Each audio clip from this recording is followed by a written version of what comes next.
다 함께 묵상으로 기도하심으로 하나님 앞에 예배하도록 하겠습니다.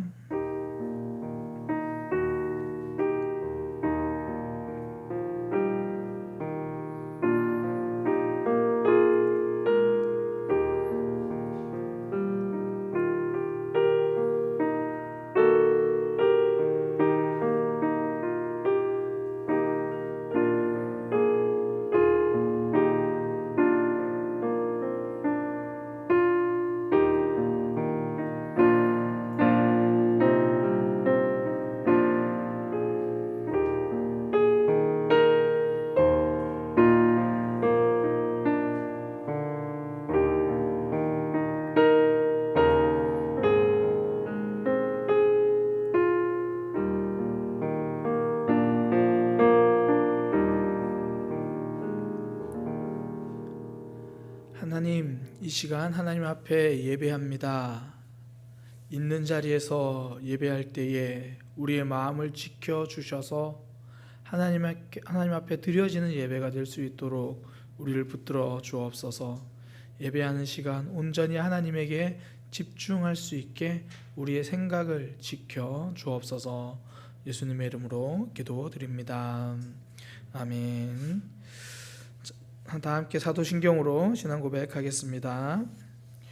전능하사 천지를 만드신 하나님 아버지를 내가 믿사오며 그 외아들 우리 주 예수 그리스도를 믿사오니 이는 성령으로 잉태하사 동정녀 마리아에게 나시고 본디오 빌라도에게 고난을 받으사 십자가에 못 박혀 죽으시고 장사한 지 사흘 만에 죽은 자 가운데서 다시 살아나시며 하늘에 오르사 전능하신 하나님 우편에 앉아 계시다가 저리로서 산 자와 죽은 자를 심판하러 오시리라. 성령을 믿사오며 거룩한 공회와 성도가 서로 교통하는 것과 죄를 사하여 주시는 것과 몸이 다시 사는 것과 영원히 사는 것을 믿사옵나이다. 아멘. 찬송가 218장입니다. 찬송가 218장입니다.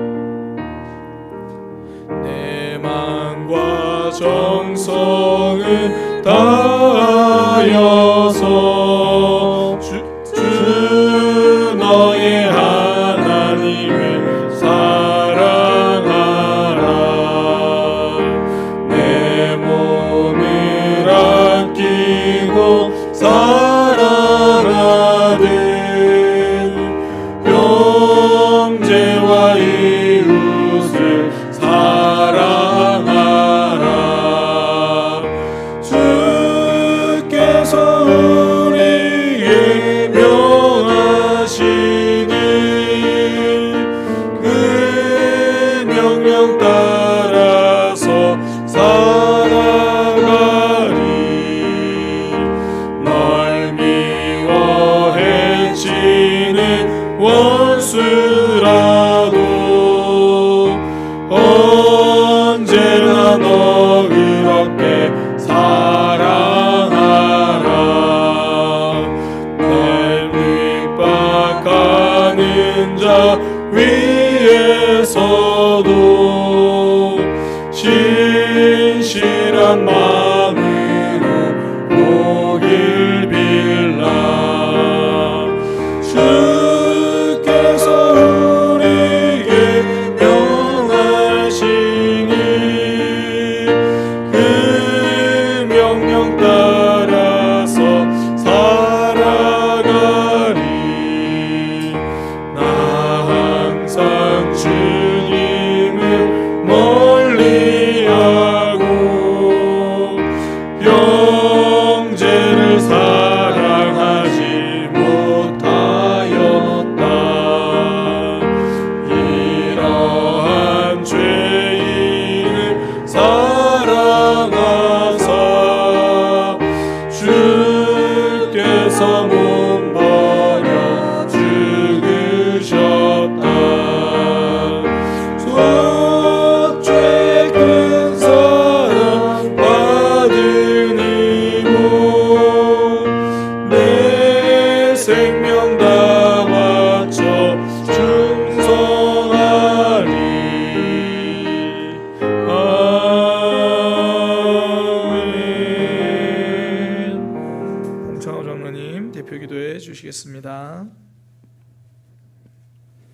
기도하시겠습니다.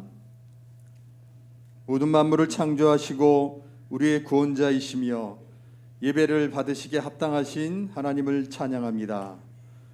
주의 날을 맞아 사랑하는 주님의 자녀들을 예배의 자리로 비대면 예배로 부르신 하나님 아버지 감사합니다.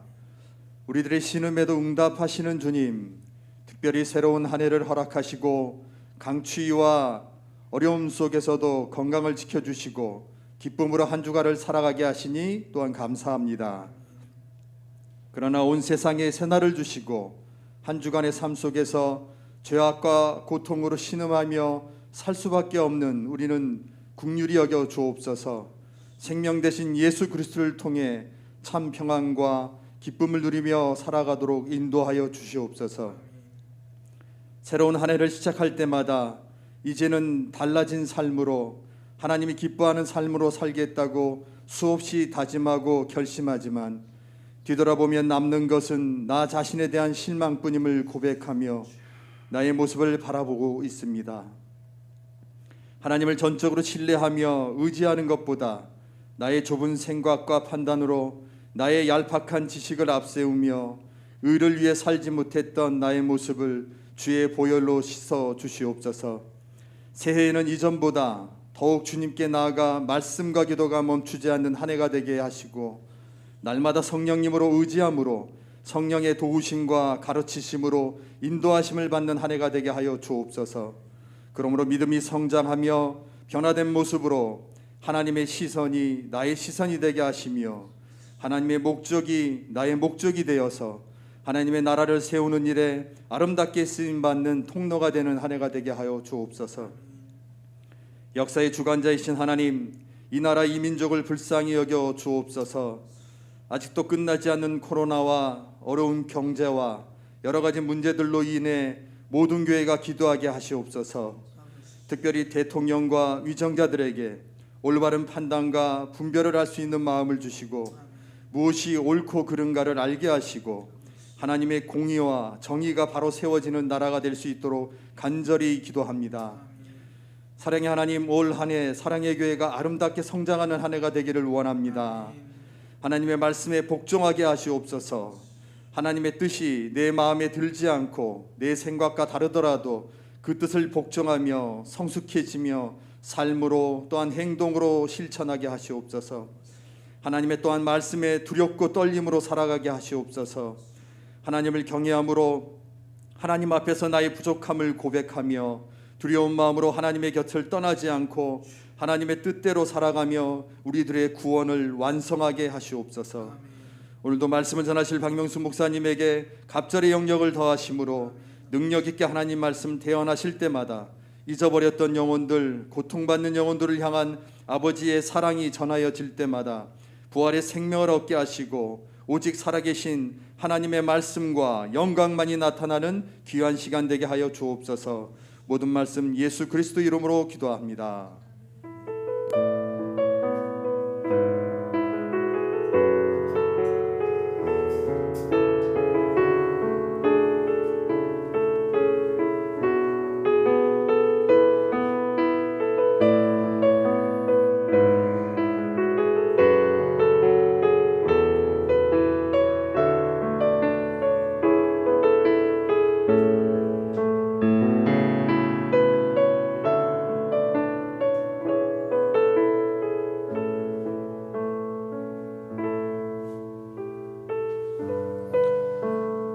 준비하신 예물 하나님 앞에 드리겠습니다.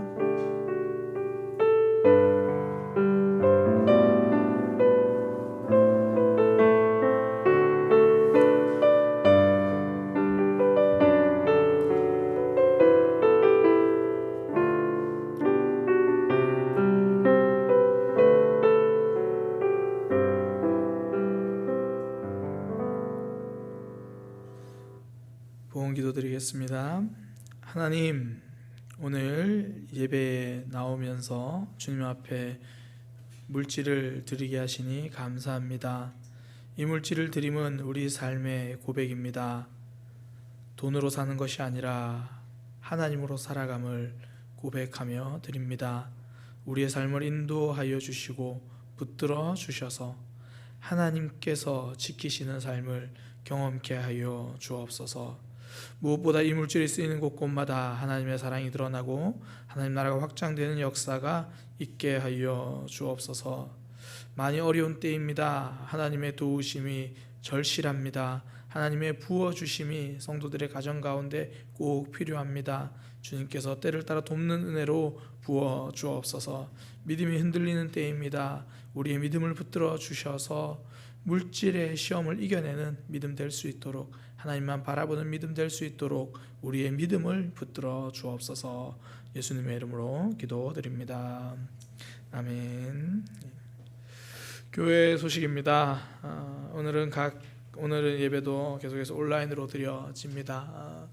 추운데 다들 잘 계신지 모르겠습니다. 오늘 온라인 예배 들으신 이후에 혹여나 추위에도 잘 있습니다라고 저한테 연락 한 번씩 해주세요. 문자나 카톡으로 보내주시면 제가 보고 잘 계시는구나 하고 있을 겁니다. 목사님이 또 답장 안 하시지 그러지 마시고 그렇게 또 우리 각자 있는 자리에서 또 잘 견디고 잘 지내고 그렇게 계신 줄 믿습니다. 저도 성도님들 위해서 계속 기도하겠습니다. 예배 후에 함께 예배드린 가족과 말씀 나눔 시간 꼭 가져주시기 바랍니다. 말씀 나눔지 가지고 함께 말씀 나눠주시기 바랍니다. 우리 교회는요, 정부의 비대면 예배 조치가 끝날 때까지 새벽 기도와 주일 예배 외의 모든 모임을 자제하고 또 주일 예배도 이렇게 비대면으로 진행하고 있습니다. 모든 성도님들이 주어진 자리에서 하나님께 예배하고 은혜 받을 수 있도록 기도해 주시기 바랍니다. 나라와 교회 위해서도 기도해 주시기 바랍니다. 우리 함께 옆에 있는 제들과 인사하겠습니다. 우리 교회는 힘이 되는 교회입니다.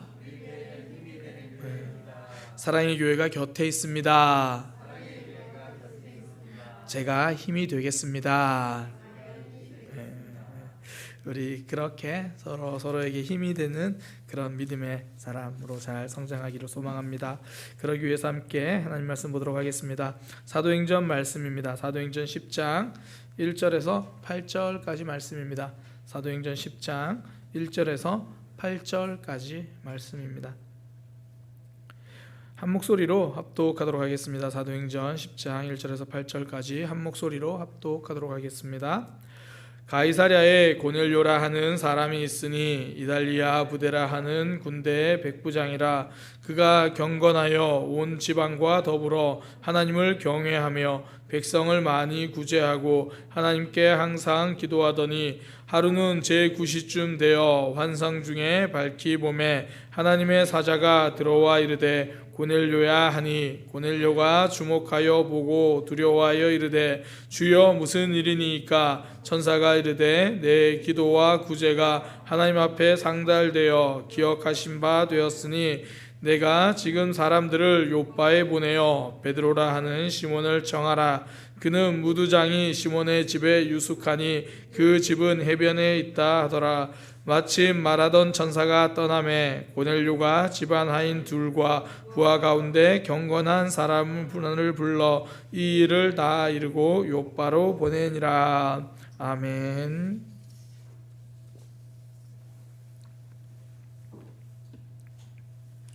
사도행전 10장 1절에서 8절 말씀을 통해 사람에게 심으면 하나님이 갚으신다라는 제목으로 하나님 말씀 증거하도록 하겠습니다. 사람에게 심으면 하나님이 갚아주십니다.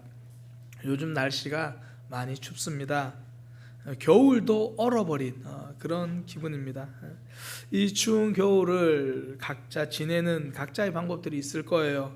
어떤 분들은 움직이지 말자, 이불 밖은 위험해, 그리고는 이불 안에 집 안에 침대 위에서 벗어날 줄 모르는 그런 분들도 있을 거고요. 또 출근해야 하시는 분들은 핫팩을 사다가 여기저기 들고 붙이고 출퇴근길에 핫팩을 이용하시는 분들도 있을 겁니다. 각자의 방법으로 추위를 이겨내고 있는 거죠. 매서운 추위를 이겨내는 방법 중에 하나가요, 이 허들링이라는 방법이 있습니다. 아마 한 번쯤 들어보셨을 거예요. 남극에 있는 황제 펭귄들이 그 추위를 이겨내는 방법이거든요. 남극이면 사실 말도 못하게 춥잖아요. 얼어버린, 모든 것이 얼어버린 땅. 그러니까 숨을 공간도 마땅하지 않죠. 그 황제 펭귄들은 그곳에서 서로 뭉쳐서 이제 추운 겨울 납니다. 그 시간을 견디거든요. 남극 중에서도 겨울이 있거든요. 더 추운 그때 서로 모여 있는 것, 이걸 허들링이라고 말하는데요. 그러니까 알을 품고 있는 황제 펭귄, 알을 품고 있으니까 움직이지 못하잖아요. 그러니까 서로 모여서 체온을 함께 나누면서 혹한 겨울 추위를 견딥니다. 근데 놀라운 건 모여 있는 방법이에요. 그냥 가만히 뭉쳐서 있는 것이 아니라 멀리서 보면요, 무리가 전체가 조금씩 돌아요. 돌면서 바깥에 있는 펭귄들은 안쪽으로 들어오고요, 안쪽에 있는 펭귄들은 밖으로 나가요. 서로 위치를 바꾸는 거죠. 그러니까 바깥에 있던 펭귄들이 체온이 떨어질 때쯤 서로 위치를 바꾸면서 전부 다 그렇게 돌면서 함께 견디는 것. 그러니까 그렇게 함께 견디면서 이 추위를 이겨내는 거죠. 밖에 있는 펭귄을 외면하지 않습니다. 안에 있는 내가 그 추위를 함께 견뎌주기 위해서 나가는 거예요. 그러니까 너무 추우면요, 허들링이 답입니다. 이게 하나님의 창조 질서예요. 근데 사람들은 그렇게 말하지 않죠. 저는 태어날 때부터 안쪽에서 태어났어요. 펭귄물이 안쪽에서 태어났으니까 제가 굳이 밖에 나갈 이유는 없잖아요. 제가 있는 곳은 뭐 적당히 따뜻하니까 제가 왜 굳이 밖에 나가요? 따뜻한 이 위치가 내 자리라고 우기는 거예요. 사실 우리가 어떤 사람들을 만나보면 상처가 참 많은 분들이 가끔씩 있어요. 그러니까 대화하는 법을 잘 모르고 관계 맺는 법이 서툰 분들을 만나요. 그러니까 굳이 설명하자면 바깥에서 태어난 펭귄들인 거죠. 그러니까 상처받고 싶은 사람은 없거든요. 관계를 깨고 싶은 사람은 없어요. 자라온 환경과 상황이 그럴 수밖에 없는 거죠. 그러니까 바깥에 있는 그곳에서 태어나서 자란 펭귄이겠죠. 그때 그 사람을 기다려줄 줄 아는 사람, 품어주는 사람, 그 사람과 함께 고통을 받아주는 사람, 안쪽에 있는 펭귄이 같이 허들링을 해주는 거죠. 그러니까 하나님은 우리에게 이 허들링을 말씀하시는 거예요. 가난한 자를 불쌍히 여기는 것은 여호와께 구워드리는 것이니 그의 선행을 그에게 갚아주시리라. 잠언 19장 17절 말씀. 그러니까 경제적인 어려움이 있는 사람을 도와라. 이건 하나님께 구워주는 거다, 이렇게 말하는 거죠. 그러니까 서로 허들링 해주라는 거예요. 가난한 자라는 게 꼭 경제적인 것만 아닐 겁니다. 손길이 필요한 사람, 눈길이 필요한 사람, 간절한 기도가 필요한 사람, 혹은 그냥 내 이야기 들어주는 사람이 필요한 사람, 삶의 겨울을 보내는 사람, 그렇게 바깥에서 혼자 견디는 사람을 돌아보라는 이야기죠. 그렇게 돌아보는 것 하나님이 정말 기뻐하시고 기다리시고 하나님이 갚아주실 거다, 그렇게 약속하시는 거예요. 저는 오늘 제가 방금 나눈 이 잠언 말씀의 표현법이 너무 좋아요. 예를 들어 가난한 자를 도우면 복 받는다, 이렇게 말하는 것이 아니라 하나님이 그 사람에게 빚지는 거다, 이렇게 표현하시는 거예요. 그러니까 얼마나 강조하시는 거예요. 우리 하나님이 떼먹고 도망가실 일이 없잖아요. 그러니까 반드시 갚아주겠다라는 강조 또 강조죠. 실제로 하나님은 갚아주십니다. 갚아주시되 그냥 갚아주시는 것이 아니라 더 크고 좋은 것으로 넉넉하고 풍성하게 갚아주십니다. 그 하나님의 갚아주신 은혜를 경험한 사람이 이 고넬료거든요. 그는 이스라엘 땅에 머물고 있는 로마 군대의 장교예요. 그러니까 쉽게 말하면 점령군이거든요. 그러니까 우리나라로 이야기하면 이런 거예요. 우리나라 일제 강점기 시대에 조선에 머물고 있는 일본군 장교라는 이야기예요. 백부장, 장교 의미거든요. 그러면 흔히 기대하고 생각하는 바가 그거잖아요. 저 사람 때문에 뭔가 이스라엘 백성들이 좀 힘들 것 같고 괴로울 것 같고, 일본군 장교가 우리나라에 주둔하고 있으니까 뭔가 그 사람 눈치 봐야 되고, 그렇게 생각을 하잖아요. 근데 고넬료는 달랐습니다. 성경에 보니까 그를 경건했다, 그렇게 말하고요, 하나님을 경외했다, 그렇게 이야기를 하는 거예요. 그러니까 본인이 이스라엘 점령군으로 와서 오히려 하나님을 알게 되고 그 하나님을 섬기게 되었죠. 그뿐 아니라 어려움을 겪고 있는 이스라엘 백성들을 도왔습니다. 성경에 보면 많이 구제했다 이렇게 이야기를 하죠. 점령군 장교로 와서 오히려 사람들을 돕고 있어요. 저 사람이 그럴 줄 몰랐는데, 저 사람의 상황은 그러지 않아도 되는데 지금 고넬료는 그 일을 하는 거예요. 그러다 보니까 어느 날 천사가 나타나서요, 그에게 이렇게 이야기합니다. 하나님이 너의 구제와 너의 섬김과 너의 사랑과 너의 그 기도를 기억하고 계신다. 하나님께서 고넬료의 모습을 보고 계셨고 기억하고 계셨다라는 거예요. 그리고 갚아주십니다. 고넬료에게 구원이라는 선물을 주시는 거예요. 뭐라고 이야기하냐면, 천사가 하나님이 너를 기억하고 계신다. 그러니 너는 요바에 가서 베드로라는 사람이 있는데 그 사람을 초대해라. 그리고 나서 다음 주에 우리가 볼 건데요, 베드로와 이제 고넬료가 만나게 됩니다. 그리고 고넬료가 예수님을 믿게 됩니다. 다른 사람을 도와주었더니 그의 영혼이 살아납니다. 고넬료는 이스라엘 백성을 도와주었는데 하나님이 주신 은혜를 경험합니다. 그러니까 사람에게 심었더니 하나님이 갚아 주신 거예요. 우리의 삶에서도요, 주변에 있는 사람들에게 심는다면 하나님이 갚아 주실 겁니다. 이것이 하나님의 원리예요. 사람들은 내가 이쪽에 섬기면 내가 섬긴 이 사람이 뭔가 반응이 나올 거라고 기대하거든요. 그러니까 섬김을 알아주든지 아니면 고마워하든지, 그것은 아니더라도 하다못해 내가 열심히 섬기고 사랑했으니 그 사람이 뭔가 변하겠지, 이쪽에서 우리가 섬기면 이쪽에서 뭔가 기대하고 바랍니다. 그런데요, 오히려 이쪽은 달라지지 않고 다른 데서 하나님이 일하실 때가 많습니다. 이쪽에서 섬기면 열매는 저쪽에서 맺힐 때가 있는 거예요. 하나님이 갚아주시는 삶, 사람의 반응이 아니라 하나님이 갚아주시는 삶이기 때문입니다. 고넬료 자신도 그래요. 이스라엘 백성들이 그것을 기억해 주었다 이렇게 말하지 않습니다. 이스라엘 백성들을 많이 구제했는데 그들이 고넬료를 찾아왔다 말하지 않고 하나님이 천사를 보내셨습니다. 그가 섬긴 이스라엘 사람을 통해서 새로운 일이 일어난 게 아니라 요바에 있던 베드로를 통해서 일하시는 거예요. 고넬료가 있는 곳이 가이사랴라 그러는데 예루살렘에서는 약 한 100km 정도 떨어진 곳이거든요. 그러니까 그곳에 있던 요바야 있는, 그러니까 그 가이사랴에서 멀리 있던 그곳에 섬겼는데 결국 예루살렘에서 잠시 요바에 머물러 있던 그 베드로를 통해서 일하시는 거예요. 이게 하나님의 원리입니다. 이쪽에서 섬겼더니 때로는 저쪽에서 역사하게 만드시는 거죠. 사실 우리 주변을 봐도 이런 일들은 굉장히 많아요. 그 대전에 유명한 빵집 있죠. 성심당이라는 빵집인데, 이 성심당이 1956년도에 이 대전역 앞에서 작은 빵집으로 시작했거든요. 이 성심당의 출발이 되게 재밌어요. 이 출발은 열차 고장으로 이 성심당이 시작됩니다. 원래 이 성심당 사장이 북쪽 한경도에 살던 사람인데 한국 전쟁 때문에 이 피난으로 내려와요. 그래가지고 거제도에 살다가 전쟁이 끝나고 1956년 먹을 게 없으니까 서울에 가자. 서울에 가면 뭔가 답이 있겠다. 서울에 살고 계신 분들이 이야기해 보세요. 답이 있나요?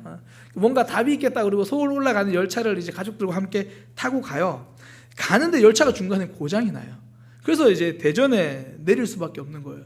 가진 돈 다 가지고 이렇게 했는데 뭐 더 이상 답이 없는 거죠. 살 길이 막막해서 성당을 찾아갔는데 신부님이 선뜻 이제 밀가루 2포대를 먹으라고 내준 거예요. 근데 이분이 그 밀가루를 먹지 않고 대전역 앞에다 천막을 펴놓고 찐빵을 만들어서 팔기 시작한 거예요. 이게 성심당의 시작입니다. 근데 이 성심당의 원칙이 있었는데요, 당일 생산한 빵은 당일에 다 소진한다. 그러니까 처음부터 이 원칙을 지켰습니다. 그래서 하루 팔고 남은 빵을요, 남으니까 내일 팔 수 없으니까 그걸 주변에 있는 전쟁 고아들에게 나눠주고 주변에 있는 노숙자들에게 나누어 주었어요.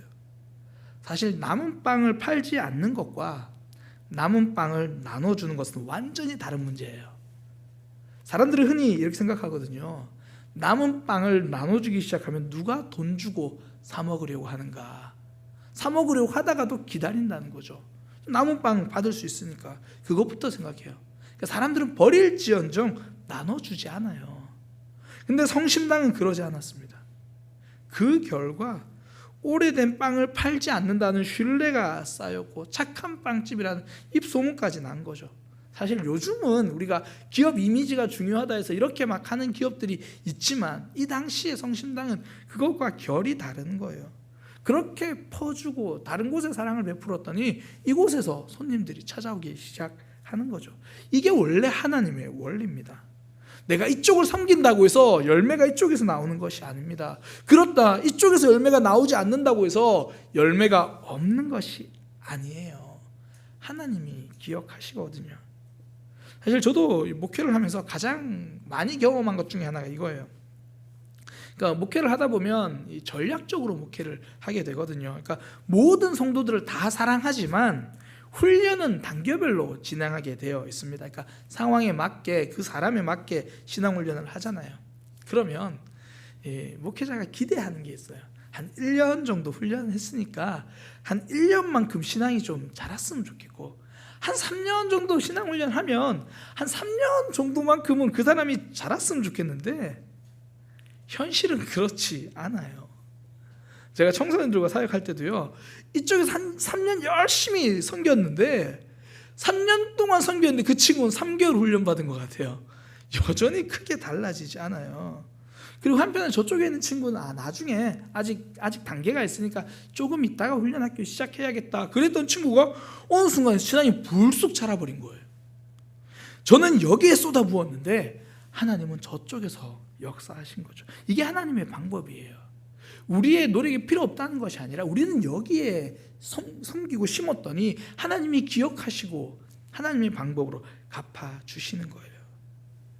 하나님의 역사가 있는 겁니다. 이게 하나님의 방법. 이것을 알면 사람의 반응을 기다리지 않습니다. 눈앞에 보이는 결과에 좌절하지 않는 거예요. 섬기다가 힘이 빠지는 이유가 뭐냐면 결과에 주목하기 때문이거든요. 구역에서도 그렇고 새가족을 섬길 때도 그렇고 상대방의 반응에 주목하면 지칩니다. 열심히 기도하고 열심히 섬겼는데 결과가 신통치 않으니까 낙심이 되는 거죠. 한편으로는 내 수고가 헛되다라는 그런 마음도 들어요. 그렇지 않아요. 성도의 섬김은 빠짐없이 하나님이 기억하고 계십니다. 그러니 성도는요, 섬기면서 결과를 기대하는 것이 아니라 하나님을 기대합니다. 우리가 사람에게 심으면 하나님이 저쪽에서 어떤 모양으로도 채워주시고 무엇보다 우리에게 꼭 필요한 것을 채워주십니다. 너희는 먼저 그의 나라와 그의 의를 구하라. 그리하면 이 모든 것을 너희에게 더하시리라. 하나님의 나라를 구하고 하나님의 의를 구한다는 게 뭐 예배 열심히 드리고 큰 소리로 찬양 드리고 이런 게 아니고요. 하나님의 의는 고아와 과부를 돌아보는 거예요. 하나님의 나라는 연약한 자를 돌아보는 나라거든요. 그 나라를 이루어갈 때 하나님이 우리의 필요를 채워주신다라는 거예요. 내가 원하는 것을 주신다는 말이 아닙니다. 하나님이 우리에게 맞는 것을 주신다는 거예요. 한 청년이 대학교 1학년 때부터 뭐 열심히 섬기면서 기대하는 거죠. 내가 졸업할 땐 대기업 취업하게 될 거야. 이런 말이 아니라는 거예요. 내가 교회에 열심히 충성하고 봉사했더니 우리 아이는 반드시 좋은 대학 갈 거야. 그런 거 아니라는 거 경험해 보셨잖아요. 그런 거 아니에요. 내가 원하는 것을 갚아주시는 것이 아니라 우리에게 가장 중요한 것으로 갚아주십니다.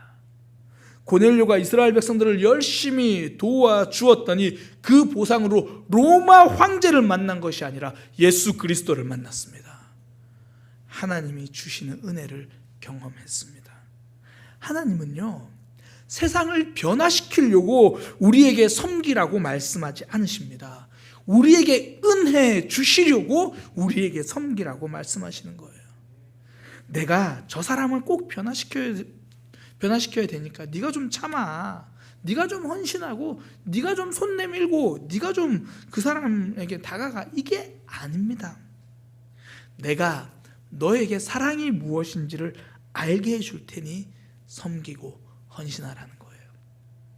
하나님이 말씀하시는 거예요. 내가 너에게 끊어지지 않는 은혜로 풍성하게 부어준다는 것을 경험하게 해줄 테니, 그 은혜 속에 살게 해줄 테니 이 사명을 맡으라는 거예요. 그 사명 속에 은혜를 주시고요, 그 사명 속에 하나님이 역사하십니다. 하나님은 다른 사람을 바꾸기 위해서, 세상을 변화시키기 위해서 우리를 부르시는 게 아니에요. 그러니 우리가 이 사람을 열심히 섬겼더니 항상 다른 모양으로 갚아주십니다. 가장 좋은 것으로, 더 크고 놀라운 것으로 우리에게 채워주시는 거죠. 그러니 성도는 사람을 보며 섬기지 않습니다. 하나님을 보며 섬기는 거예요. 고넬료가 이스라엘 백성들을 그렇게 섬겼더니 하나님이 갚아주셨죠. 저는 우리 모두가 하나님이 기뻐하시는 섬김의 사람이 되기를 소망합니다. 하나님이 갚아주시는 것으로 차고 넘치는 삶이 되기를 소망합니다. 고넬료의 모습을 통해서 그 섬김을 좀 발견하려고 하거든요. 고넬료는 가질 수 있는 것보다 줄 수 있는 것에 주목했습니다. 앞서 말씀드린 것처럼 그는 로마 군대의 백부장이라는 지위를 가진 사람이에요. 이 로마 군대의 특징을 잘 알려면요, 이 카이사르가 기록한 이 갈리아 정기라는 책에 보면 잘 나와요. 거기에 보면 이 로마 군대가요, 겨울이나 그런 게 이제 움직이지 않을 때는 로마 군대가 머무는 장소들이 나와요. 어디에 머무냐면 각 점령지에 로마 부대가 이렇게 머물러요. 그러니까 부대마다 이 정해진 장소가 있어요. 예를 들어 그런 겁니다. 어떤 부대는 뭐 서울에 머무르고, 어떤 부대는 부산에 머무르고, 이게 다 자기 나라가 아니라 다른 나라를 이야기하는 거예요. 로마가 아닌 점령지에 어떤 데는 뭐 서울, 어떤 데는 뭐 부산, 뭐 로마 당시에는 어떤 데는 뭐 게르만 이쪽 지역, 어떤 데는 게르만 저쪽 지역, 뭐 그렇게 이게 머물러요.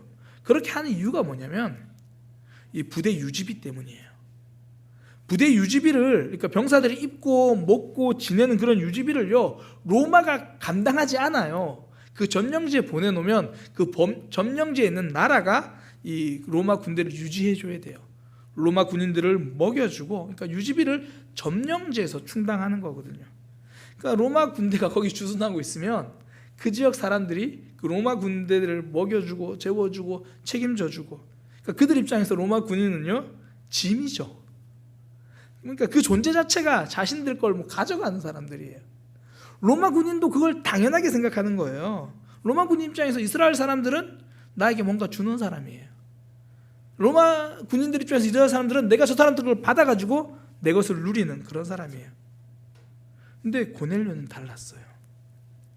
이스라엘 사람들이 뭘 받으려고 한 게 아니라, 그들을 통해서 내가 무엇을 가질 수 있을까를 본 게 아니라 내가 그들에게 무엇을 줄 수 있을까를 보았습니다. 그러니까 빼앗는 사람이 되기를 거절한 거예요. 주는 사람이 되기로 결정했습니다. 내가 누릴 수 있는 권리에 집중하기보다 내가 섬길 수 있는 사명에 집중했죠. 그러니까 섬김은요, 내가 저 사람을 통해 무엇을 얻게 될지 보는 게 아니고 내가 저 사람 삶 속에 무엇을 남겨줄 수 있을까, 이것을 생각하는 거죠. 예수님을 만난 사람들의 특징이 무엇입니까? 항상 주는 사람으로 바뀌는 거예요. 평생을 빼앗으며 살아왔던 사람이 삭개오잖아요. 그가 예수님을 만나고 주는 사람이 됐어요. 제가 다른 사람에게 빼앗은 것이 있는데요, 그거 4배로 갚아주겠습니다. 율법은 2배로 갚아주라 그랬거든요. 본인이 4배로 갚아준대요.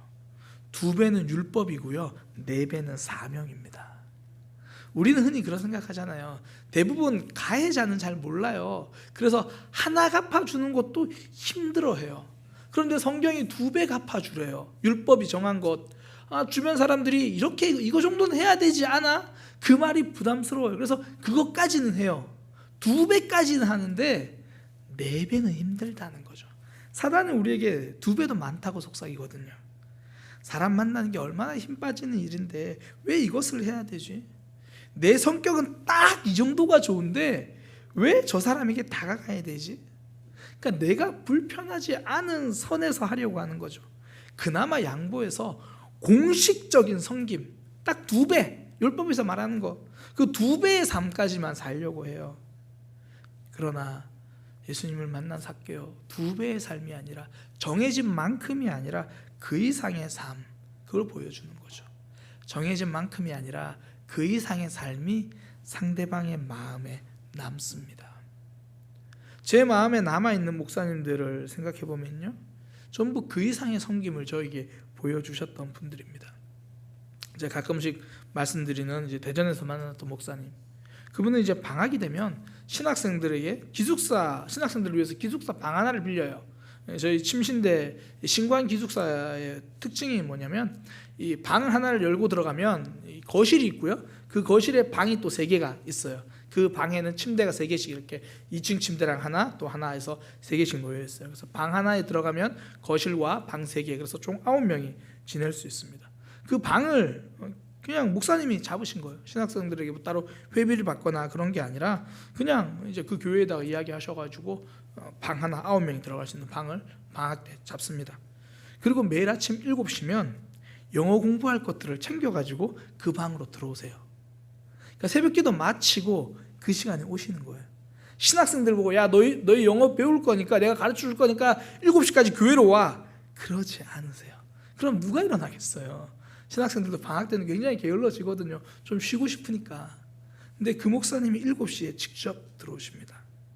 그 열정이요, 아직까지 제 가슴에 남아있어요. 그러니까 정해진 만큼이 아니라 그 이상의 섬김이 제 마음에 남아있습니다.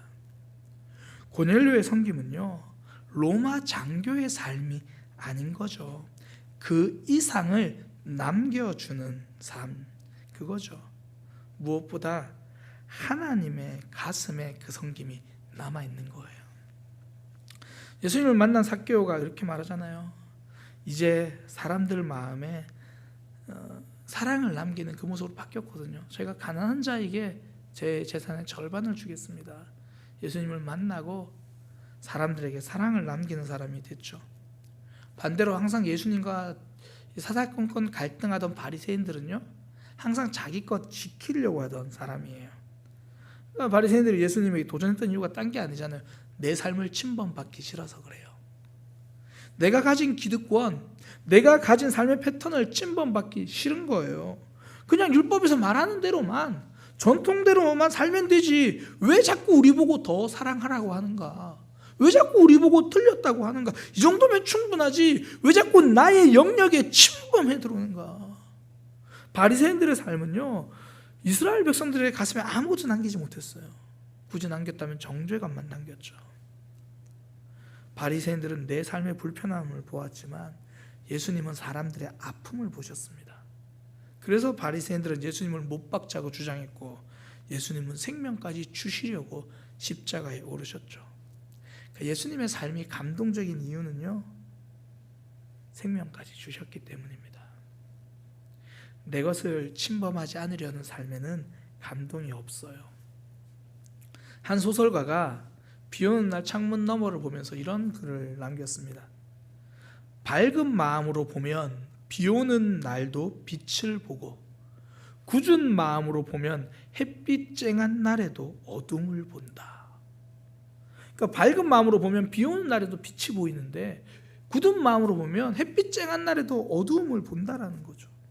내 삶의 불편함만 보는 사람은요, 더 섬길 힘이 없다고 말하지만, 상대방의 마음의 아픔을 보는 사람은 아직 내게 남아있는 힘을 보는 거예요.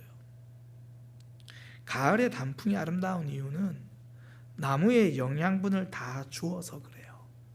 녹색 나뭇잎이 이제 가을이 되고 날이 추워지면 그 나무가 겨울을 날 수 있도록 자기 녹색 나뭇잎에 들어있던 양분을요, 나무에게 다 보내기 시작합니다. 그렇게 양분을 주고 나면 색이 빨갛게 노랗게 물드는 거예요.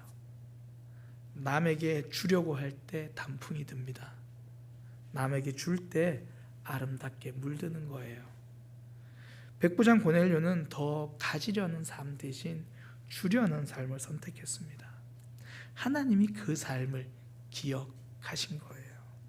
섬김은요, 내가 줄 수 있는 것들을 생각하며 주려고 하는 삶입니다. 두 번째 고넬료의 섬김은요, 기도와 함께 섬기는 삶이었어요.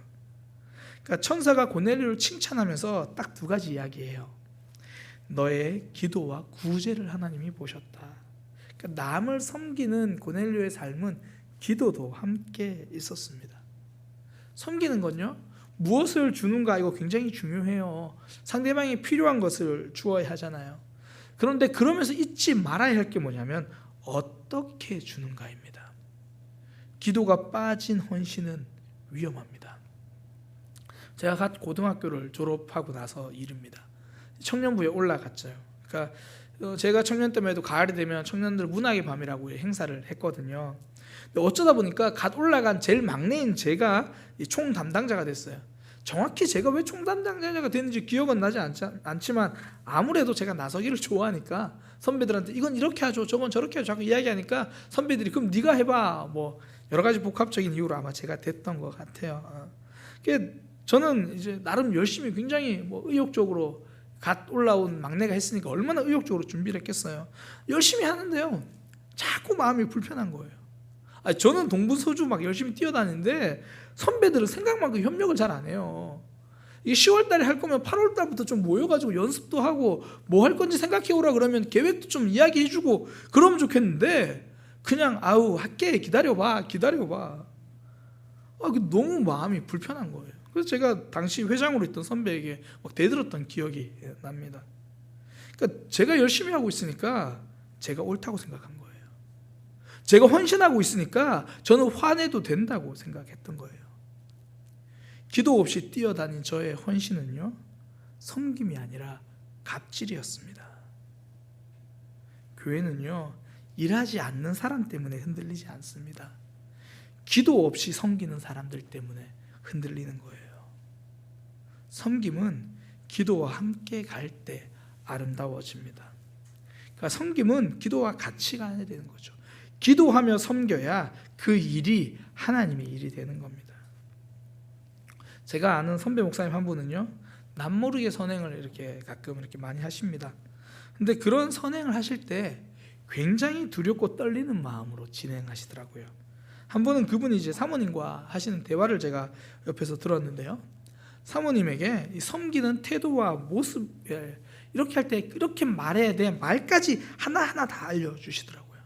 그러면서 하시는 말씀이 남을 도울 때는 조심 또 조심해야 합니다. 그렇지 않으면 나의 도움이 상처가 될 수 있습니다. 상대방 마음에 불편을 줄 수 있습니다. 나의 섬김이 상대방 마음에 불편을 준다면 그것은 틀린 섬김입니다.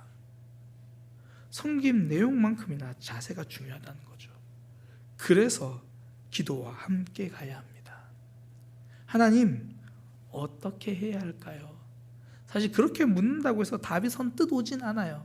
그러나 최소한 하나님 앞에 맡기면서 나아갈 수 있는 거죠. 그때 그 섬김은 하나님의 일이 되는 겁니다. 기도하며 섬기면 하나님이 일하십니다. 내 생각으로 하지 않기 때문이거든요. 하나님께 맡기기 때문이거든요. 어느 누구보다 많은 사람을 섬긴 예수님, 예수님은 하루 종일 병든 자를 만나셨고요, 하루 종일 설교하셨습니다. 그 예수님은 하루 사역의 시작을 기도로 하셨습니다. 예수님도 기도하셨는데 목사가 뭐라고 기도하지 않을 수가 있을까요? 우리 모두가 섬김 그 속에 기도와 함께 가야 한다는 것, 예수님의 모습을 통해서도 깨닫는 거죠. 섬김은요, 기도와 함께 할 때 완성됩니다. 하나님께 묻는 거예요. 이 모습이 옳은지, 어떤 모습으로 해야 하는지, 어떤 기다림으로 해야 하는지, 어떤 속도로 해야 하는지. 섬김은 기도와 함께 갈 때 하나님의 일이 됩니다. 2021년 유난히 날씨도 춥지만 여전히 삶도 춥잖아요. 그러니까 코로나 시기를 아직도 견뎌야 되죠. 이 추위를 견디기 위해 우리 삶에도 저는 영적인 허들링이 좀 필요하다고 생각해요. 그러니까 추위를 직접 겪고 있는 바깥에 있는 이들을 섬기는 것, 이것이 영적인 허들링이죠. 저는 믿음으로 좀 충만해지고 또 하나님을 좀 알아가고 있는 우리가 이 영적인 허들링을 해주어야 될 사람들이라고 생각합니다. 나의 기도가, 나의 전화 한 통이 누군가의 따뜻한 허들링이 되는 거죠. 무엇보다 모든 그런 섬김 속에요, 기도와 함께 하시기를 소망합니다. 저는 우리 교회가 그런 교회가 되기를 소망합니다. 성도의 사랑이 넘치는 교회, 섬김과 헌신이 기쁨이 되어 열매 맺는 아름다운 교회, 주님의 마음 닮아서 이웃을 사랑하는 교회, 주님의 영광 위하여 빛 대신 주님 전하는 교회, 사랑의 불꽃이 활짝 피어나 날마다 사랑에 빠지는 교회, 주께서 사랑하는 우리 교회가 이런 교회 되게 하소서. 우리 함께 그 찬양 하겠습니다. 진정한 예배가 숨쉬는 교회, 주님이 주인 되시는 교회, 믿음의 기도가 쌓이는 교회, 최고의 찬양을 드리는 교회, 말씀이 살아 움직이는 교회, 성도의 사랑이 넘치는 교회, 섬김과 헌신이 기쁨이 되어 열매 맺는 아름다운 교회, 주님의 마음 닮아서 이웃을 사랑하는 교회, 주님의 영광을 위하여 빛 대신 주님 전하는 교회, 사랑의 불꽃이 활짝 피어나 날마다 사랑에 빠지는 교회, 주께서 사랑하는 우리 교회가 이런 교회 되게 하소서. 진정한 예배가 숨쉬는 교회, 진정한 예배가 숨쉬는 교회, 주님이 주인 되시는 교회, 믿음의 기도가 쌓이는 교회, 최고의 찬양을 드리는 교회, 말씀이 살아 움직이는 교회, 성도의 사랑이 넘치는 교회, 섬김과 헌신이 기쁨이 되어 열매 맺는 아름다운 주님의 마음 닮아서, 주님의 마음 닮아서 이웃을 사랑하는 교회, 주님의 영광을 위해서 빛 대신 주님 전하는 교회, 사랑의 불꽃이 활짝 피어나 날마다 사랑에 빠지는 교회, 주께서 사랑하는 우리 교회가 이런 교회 되게 하소서. 우리 이 시간 잠시 눈을 감고요, 함께 꿈꿨으면 좋겠습니다. 하나님, 저희 작은 섬김이 하나님이 꾸준히 기억하시는 섬김이 되는 그런 삶이 되게 하여 주옵소서.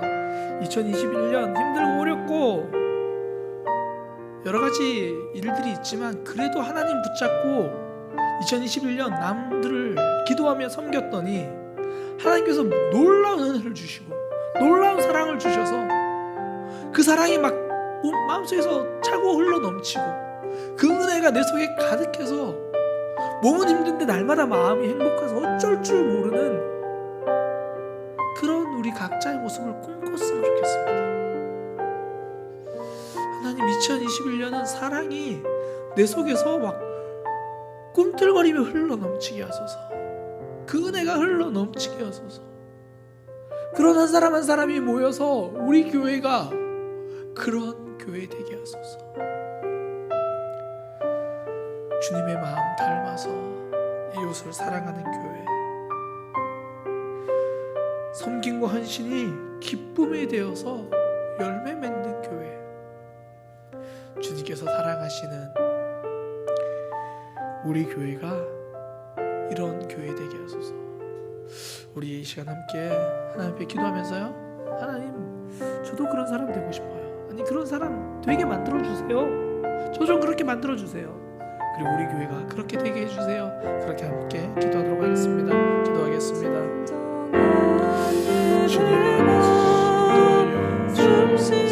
주님, 주님, 하나님 주신 사랑이 가득 차고 넘치는 삶이 되기 원합니다. 주님, 줄 수 있는 건 많이 없는 제 모습이지만 하나님 원하시면 한 발짝 떼서 다가오고 보겠습니다. 제 성격, 제 모습, 제 상황은 그렇지 못하지만 하나님의 사랑을 더 경험하고 싶기 때문에라도 한 번 더 사랑하고 한 번 더 섬기며 한 번 더 기도하기 원합니다. 하나님이 주신 은혜로 차고 넘치는 2021년이 되기 위해서 섬김이 차고 넘치는 저의 삶이 되게 하여 주옵소서. 하나님, 새로운 모습을 꿈꿉니다. 새로운 교회를 꿈꿉니다. 하나님의 사랑과 하나님 기뻐하신 성김이 넘쳐나는 교회를 꿈꿉니다. 주님, 인도하여 주옵소서.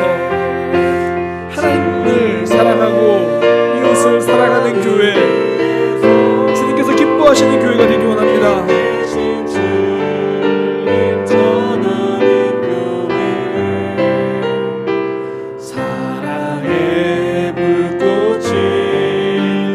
활짝 피어나 날마다 사랑에 빠지는 교회, 주께서 사랑하는 우리 교회가 이런 교회 돼. 주님의 마음 닮아서 주님의 마음 닮아서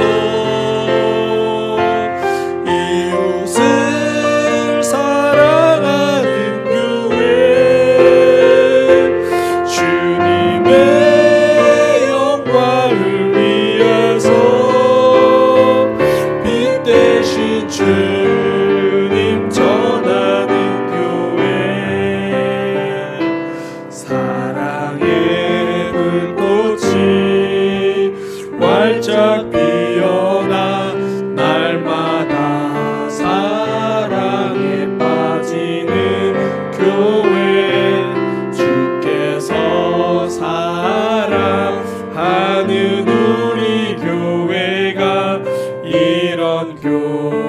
우리 한 번 더 찬양합니다. 주님의 마음 닮아서 이웃을 사랑하는 성도, 주님의 마음 닮아서 이웃을 사랑하는 성도, 이웃을 사랑하는 성도, 주님의 영광을 위해서 빛 대신 주님 전하는 성도, 빛 대신 주님 전하는 성도, 사랑의 불꽃이 활짝 피어나 날마다 성도 빠지는 성도 주께서 사랑하는 우리 교회가 이런 교회 되게 하소서. 하나님, 제가 주님의 마음 닮아서 힘들지만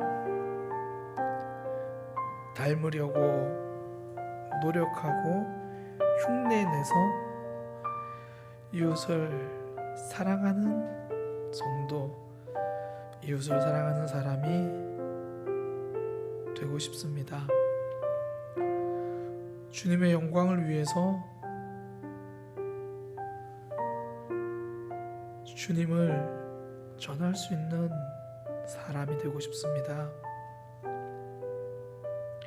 날마다 하나님과 사랑에 빠지고 지체들을 향한 사랑이 샘솟듯 일어나는 그런 사람이 되고 싶습니다. 주께서 사랑해 주시는 부족한 제가, 우리 모두가 이런 모습이 되게 하여 주옵소서. 하나님, 우리의 작은 섬김 주님께서 다 기억해 주신다니 몸둘 바를 모르겠고 때로는 죄송하고 감사합니다. 우리의 섬김이 누군가에게 추운 겨울 허들링이 되어서 그 추운 삶을 잘 견딜 수 있도록, 그 연약한 삶을 잘 이겨낼 수 있도록 저를 사용하여 주옵소서. 이제는 우리 주 예수 그리스도의 은혜와 하나님 아버지의 크신 사랑과 성령 하나님의 역사하심이 섬김을 통하여 하나님의 은혜를 경험하기로 소망하는 모든 이들에게 지금부터 영원까지 함께 있을지어다.